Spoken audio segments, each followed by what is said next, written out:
Алаш айлығы аясындағы танымдық шара. Қарағанды техникалық университетінде Алаш қайраткерлері тақырыбында дөңгелек стол отырысы өтті. Өз дәуірінде ел азаттығын аңсаған ұлт зиялыларының қайраткерлік істері. Алашорда үкіметі жолында өткен еңбектері туралы тарихи мәліметтер айтылған жиын турасында тілші тарқатады. Қарағанды қаласында былтырдан бері дәстүрлі үрдіспен қараша айының 14-нен бастап Алаш айлығы өтуде. Бүгінгі ұрпаққа ұлт зиялыларын насихаттап, Алаш арыстарының күрескерлік бағыттағы еңбектерін таныстырып, қайраткерлік болмысын танытып, ұлы тұлғаларды ұлықтауға негізделген Алаш айлығы аясындағы шаралардың біздің қоғамға берері мол, айтары бар. Өйткені елдің шынайы тарихын біліп, болашақты бағдарлау маңызды. Алаш қайраткерлері тақырыбындағы дөңгелек үстел отырысына қатысушы ғалымдар өз сөзінде желтоқсан айындағы тарихи саяси істерге тоқталды. 13 желтоқсан өте қасиетті күн. Себебі 1917 жылы 5-13 желтоқсанда Орынбор қаласында жалпы қазақтық екінші съезд өтіп, Алаш автономиясы жарияланған болатын. Алаш автономиясының билік органы Алашорда үкімет құрылған болатын.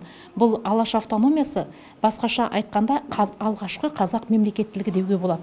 Міне осынысымен де желтоқсан айы қазақ халқы үшін аса қасиетті.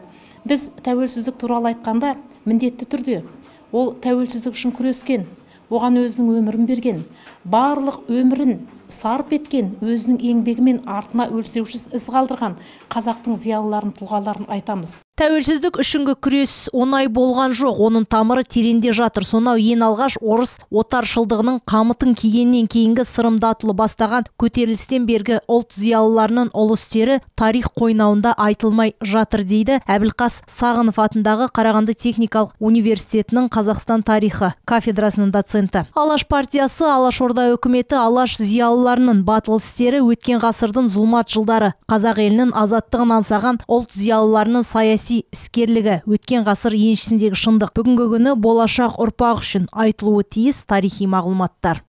25 мың Алаш мүшелері атылды. Аздаған жыл 25 мың, ойланыңдар болды. 25 мың Алаш мүшелері атылды. 131 мың Алаш арыстарының семьялары, өздері бар, жақындары бар, бәрі жер аударылды, қудаланды міне. Соны әлі біз еске түсіріп жөнді іске асырамай жатырмыз. Алаш қайраткерлері тақырыбындағы дөңгелек үстел отырысында ғалымдар студенттерге баяндамаларын оқып, ізденіс зерттеу жұмыстарымен таныстырды. Бақыт Күлматова, Серік Тоғаев, Николай Шевелев, 5-ші арна.